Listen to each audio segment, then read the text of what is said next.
Military courts की जो इस वक्त तश्कील और उनके सामने सिविलियंस के मुकदमात और सिविलियंस के मामलात को की सुनवाई जो है उसको हमने चैलेंज किया है।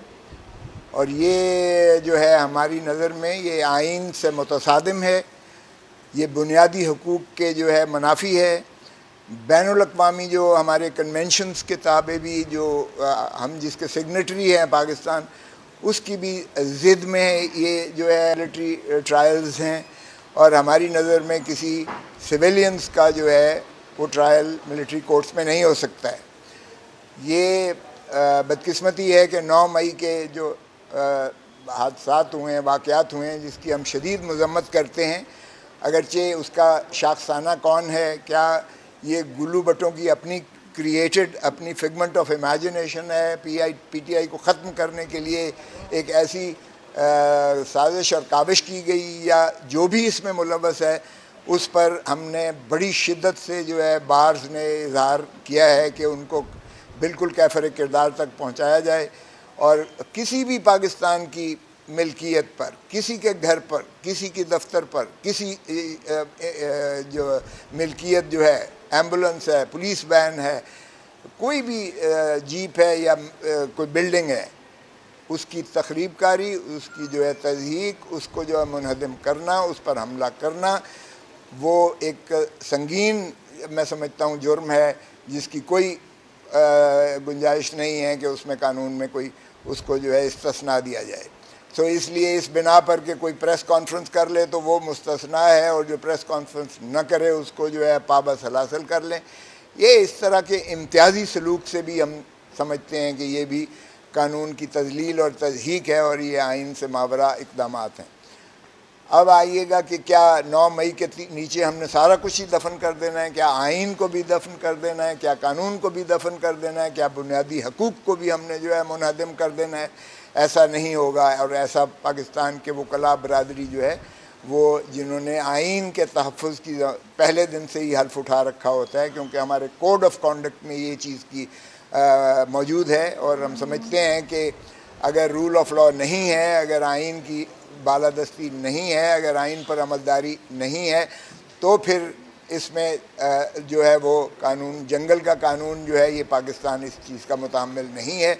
और ना ही हमारे जो है ये तख़य्युल पाकिस्तान या तकमील पाकिस्तान के जो मेमार थे, चाहे वो अल्लामा इकबाल हों, चाहे वो कायद-ए-आज़म मोहम्मद अली जिन्ना हों, या शहीद बाबा ज़ुल्फ़िकार अली भुट्टो जो आइन 1973 के खालिक हैं, ये उनकी रूह को उनके उसके मुताबिक बिल्कुल नहीं हो सकता है। तो हमें अगर एक पुरअमन, फलाही और जो है जमहूरी पाकिस्तान का तसव्वुर है, तो उसमें आइन की बालादस्ती को मुसल्लम करना पड़ेगा।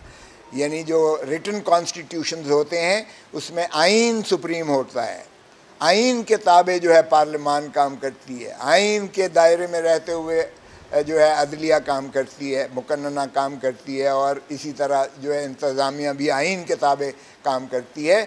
सो सुप्रीमेसी जो है वो आइन की है, न कि किसी इदारे की है। तमाम इदारे वो पाकिस्तान के आइन के ताबे काम करते हैं।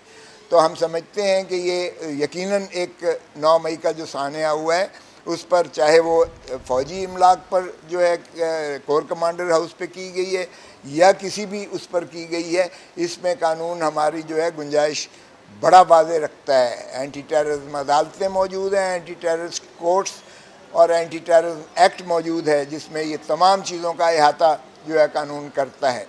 और हमारे ताज़ीरात पाकिस्तान में भी ये तमाम जो जराइम हैं इनका अहाता करता है, और उसको काबिल मुआख़ज़ा ठहराते हुए अदालतें मौजूद हैं जिन्हें हम सिविल कोर्ट्स कहते हैं। सो सिविलियंस का जो है ट्रायल और सिविलियंस की जो है सज़ा जज़ा, वो हमेशा आर्टिकल 175(2) में वो अदालतों की जब तक हाई कोर्ट और सुप्रीम कोर्ट की supervisory jurisdiction, appellate jurisdiction, revisional jurisdiction, review jurisdiction, inherent jurisdiction के ताबे न हो, वो अदलिया नहीं कहला सकती है। सो ये मिलिट्री कोर्ट का कॉन्सेप्ट जो है, ये कोर्ट किसी ख़ास मखसूस यानी 1952 के एक्ट के तहत तो आप भले उसको कोर्ट कह दें, अदरवाइज़ ये ट्राइब्यूनल है। इसमें कोई जो है बहस तमहीज़ की भी गुंजाइश नहीं है। इसमें तो जो फैसला होता है वो एक लफ्ज़ पे होता है, गिल्टी नॉट गिल्टी। इसमें कोई जो है रीज़न्ड कोई फ़ैसला नहीं होता है कि अदालत ये अखज़ कर सके अपैलेट कोर्ट कि क्या एप्लीकेशन ऑफ माइंड, क्या इस पर गौर व खौज़ कानून के तकाज़े और इंसाफ के मुताबिक इंसाफ के तकाज़ों को मलहूज़ रखते हुए किया गया है या नहीं है। ये तो जब आप एक ही लफ्ज़ गिल्टी का लफ्ज़ या नॉट गिल्टी का लफ्ज़ लिखेंगे तो ये किसी भी महज़ब मुआशरे और किसी भी महज़ब कानून के तहत इसको आप अदालत नहीं कह सकते हैं। तो इसलिए ये अदालत कहना भी, मिलिट्री कोर्ट कहना, ये मिसनोमर है।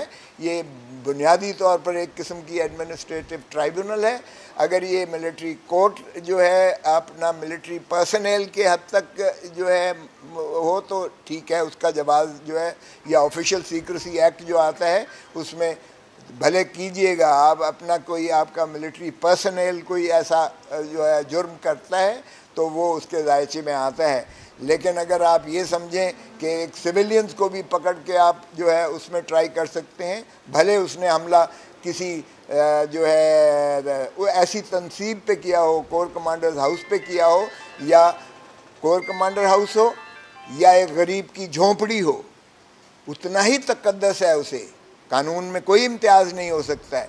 मेरे घर पे अगर हमला हुआ है तो मैं कभी नहीं कहूँगा कि इसको मिलिट्री कोर्ट जो है ट्राई करे। मेरा घर भी उतना ही मुकद्दस है जितना जिना हाउस है, जितना एक गरीब का झोंपड़ी है। सो ये तशख़ीस और तमीज़ अदालतें, हमारा आइन, हमारा कानून, हमारा दीन, हमारा मज़हब, इमारत और गुर्बत, इक़्तिदार और एक बग़ैर इक़्तिदार के, कोई ओहदे में हो या बग़ैर ओहदे के हो, कोई ताकतवर हो या कोई गरीब हो, कोई अमीर हो या कोई मज़लूम हो, ये उस पर बिल्कुल तमीज़ तशख़ीस नहीं करता है। सो इसलिए ये काम बिल्कुल नहीं हो सकता है कि आप कुछ मनपसंद तो है आप उठा के उन्हें जो है मिलिट्री कोर्ट के पास सिविलियंस को भेज दें और जो प्रेस कॉन्फ्रेंस कर दे, भले वो FIR 96, 97, 98 जो कोर कमांडर हाउस पे हमले की FIR हैं बट 2023, भले उन्हीं में क्यों ना हो, वो तो जो है पवित्र हो जाता है, वो दूध का धुला हो जाता है। लेकिन दूसरे को आप उठा के पकड़ के बाबा सलासल करके उसको मिलिट्री कोर्ट में ले जाएं। हमने मोहतरम नवाज शरीफ साहब के फरमूदात भी इसमें साथ मुंसलिक किए हैं। ख्वाजा आसिफ साहब की वो तकारीर भी जो माशाअल्लाह वो बड़ी ज़ोर शोर से हमारी अस्करी क़यादत या उस इदारे के ख़िलाफ़ करते रहे। इसमें जो है राना सनाउल्लाह को भी हमने फ़रीक बनाया है। उसने भी जो कुछ शुभ ख्यालात फ़ौज के बारे में किए थे वो भी किए हैं। हमने मुस्लिम लीग नवाज़ की जितनी जो है वो उन्होंने जो पीछे साबका करते रहे हैं उसका भी हमने अहाता इसमें किया है। और अगर वो बगावत के दायरे में नहीं आते हैं, अगर वो जो है इस तज़हीक के बारे में नहीं आते हैं हमारे इदारे को, हम यकीनन फ़ौज को मजबूत तर फ़ौज देखना चाहते हैं। हमारी फ़ौज है, हमारे दिफा के लिए उन्होंने बहुत कुर्बानियाँ दी हैं, जानों के नजराने दिए हैं, कुर्बानियाँ दी हैं। हमें फ़ख्र है अपनी फ़ौज पर कि दुनिया की जो है बेहतरीन फ़ौजों में से है। ओ भाई, हमने यहाँ हुकूमत को रियासत से मुताबिकत दे दी, हुकूमत रियासत को हम तसव्वुर करने लग गए, अदलिया उससे ऊपर बैठ गई और मुक़्तदर हल्के उनसे भी ऊपर बैठ गए। ओ भाई, जो जमहूर जो रियासत है हमने उसको तो रद्दी की टोकरी में फेंक दिया है। 2/3 पाकिस्तान इस वक्त जो है वो रियासत की उनसे महरूम है। जिनको हक है हुक्मरानी का, उनके हक के वोट से भी हमने महरूम कर दिया, उनको नहीं दे रहे जो 90 दिन के अंदर लाजिम था इलेक्शंस करवाना। फिर उनके ऐवान भी, पार्लियामान, उनके असम्बलियाँ भी नहीं बनने दे रहे हम, और फिर उनकी हक हुक्मरानी भी हमने सल्ब कर ली है। तो 2/3 पाकिस्तान तो वैसे ही बेआईन अब हो चुका पाकिस्तान। बाकी का जो है आप देख लीजिएगा उसको क्या हाल हो रहा है। क्या पाकिस्तान इसीलिए बना था कि हाइब्रिड सिस्टम यहाँ होगा, क्या हमने इसीलिए जो है मुशक्क़त करके, मेहनतें करके पॉलिटिकल सिस्टम को मजबूत करने की कोशिश की कि जब किंग्स पार्टी कोई बनाई जाएगी, किसी को तोड़ा जाएगा, किसी को बिगाड़ा जाएगा, किसी की लॉयल वफादारियां तोड़ी जाएंगी? अरे भाई, ये तो क्या हो रहा है? ये मुझे तो समझ नहीं आती है कि क्या डेपुटेशन पर कुछ लोग भेजे जाते हैं और फिर वो अपने पेरेंट डिपार्टमेंट में वापस चले जाते हैं, या इनको जहां से चोगा मिलता है वहां चले जाते हैं। देखिए, किरदार नहीं है तो कुछ नहीं है, वफादारी नहीं है तो वो इंसान नहीं है।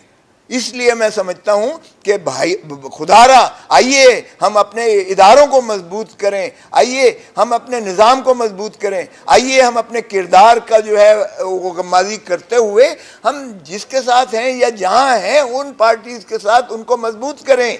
ना कि किंग्स पार्टी आज बनी है, पीपल्स पार्टी से क्या हुआ था? पीपल्स पार्टी सारे के सारे जो है वो चले गए थे उड़ान लेकर, और फिर एनपीपी बन गई थी, नेशनल पीपल्स पार्टी बन गई थी, और हुकूमत भी देकर जतोई साहब वजीर आजम बन गए, और खर साहब जो भुट्टो साहब के नायब हुआ करते थे वो भी वो अपना पावर के मिनिस्टर बन गए, और मौलाना कौसर न्याजी और क्या क्या मैं नाम लूँ, सभी भुट्टो साहब को छोड़ गए। क्या पीपल्स पार्टी ख़त्म हो गई? ओ भाई, लोगों के दिलों की धड़कन जो होती है फिर वो अपना आश्कार करती है। इस तरह से खुदारा बस कर दीजिएगा ये खेल तमाशा। जब से पाकिस्तान बना है हम यही खेल तमाशा देखते आ रहे हैं।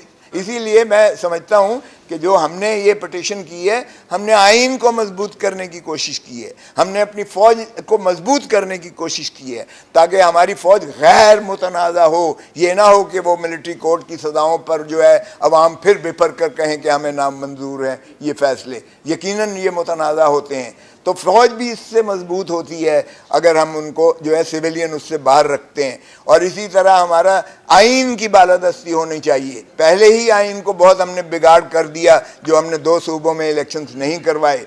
अब भी 12 अगस्त को इनकी म्याद ख़त्म हो रही है। 12 अगस्त के बाद केयर टेकर्स भी आएंगे और फिर उम्मीद है कि इलेक्शंस बर वक्त और आइन के मुताबिक 60 दिनों के अंदर करवाने जो लाजिम है वो 60 दिन फिर ज़ियाउल हक की तरह 9 साल 11 साल नहीं होंगे, उम्मीद है। मिलिट्री कोर्ट्स आइन के मुतसादिम हैं। ये पैरेलल जुडिशल सिस्टम बनाने की ये एक जो है तरफ कदम रखा गया है जिसकी कोई आइन में गुंजाइश नहीं। अब फिर एक एएसआई की तरफ से पर्चा दर्ज करवा दिया गया है। ये कब तक ये तमाशा होगा? हमला मेरे घर पर हुआ है, ड्राइवर मेरे को गोली लगी है, गाड़ी और गेट और उस पर जो है मेरे घर पर गोलियों के निशान जो है पाए गए हैं। 4 महीने पहले मेरे बेटे पर गोलियों मारकर बाजू से आर पार होके तो सीने से मसख करते हुए गोली गुजरी, जो 4 माह कर्ब और अजियत में रहा। अरे भाई, तुमने मजाक कर रखा है। ये इस मुल्क में क्या है? क्या है कि मैं पर्चा नहीं दर्ज करवा सकता? मैं अटॉर्नी जनरल पाकिस्तान रहा हूं, मैं पाकिस्तान का सीनियर अमंग्स सीनियर मोस्ट वकील हूं। मेरी पर्चा एक एएसआई दर्ज करेगा और वो गोल कर गया है कि मेरे ड्राइवर को गोली लगी है। छोड़ें, बाढ़ में जाएं। मुझसे मैंने सिर्फ ये तकाजा किया था जब ये एसपी और ये आए थे। मैंने कहा देखें, ये गवर्नर हाउस रहा है, फॉर्मर गवर्नर हाउस। मैं रिटायर्ड गवर्नर हूं। अगर मैं रोज जो है आईजी प्रेस कॉन्फ्रेंस करता है, आज इसको भी मैंने पकड़ लिया, आज इसको भी मैंने शनाख्त कर दिया, आज जियो फेंसिंग भी हो गई, आज ये भी हो गया, फलाना भी हो गया। मेरा 4 महीने बेटे पर हमला हुआ, कुछ नहीं निकला, कोई मुल्जिम पकड़ा नहीं गया है, कोई मुझे रिपोर्ट नहीं की है। क्या मेरा ये तकाजा कि आईजी साहब को तशरीफ लाएं? एसएचओ पंजाब, एसएचओ है आईजी, माइंड यू एसएचओ है। अगर मैं गवर्नर रहा हूं तो कम से कम मेरा इतना तो हक है ना कि मैं कहूं कि मेरे बेटे का नहीं हुआ, मैं उसको कहूं कि मैं तुझे एफआईआर दर्ज करवाता हूं। मैंने कभी नहीं कहा कि मैं एफआईआर नहीं करवाता। ये एएसआई की बात पर आप मुझे कन्फ्रंट करवा रहे हैं जो उसने झूठ लिखा है इसमें। ये तो मजाक है, कानून का मजाक है। सो इसलिए मैंने सिर्फ ये कहा था, दोनों एसपी थे मेरे सामने लेके आए, एक एसएसपी इन्वेस्टिगेशन था, एक एसपी दूसरा था। और मैंने कहा भाई साहब, आपकी औकात से ये बड़ी ऊंची बात है, लेकिन बाहर कैफ आपको मैं रिस्पेक्ट करता हूँ, आप एक पुलिस ऑफिसर हैं, लेकिन मेरा यही तकाजा है कि एसएचओ पंजाब को, जो रिटायर्ड गवर्नर पंजाब है, उसके FIR उसी को कम से कम दर्ज करनी चाहिए। ये मरातब का हमारा रियासती आदाब का ये तकाजा होता है। मैंने कोई ऐसे हवा में बात नहीं की थी। और IG भी हो तो वो SHO होता है, सेक्शन 551 में देख लें।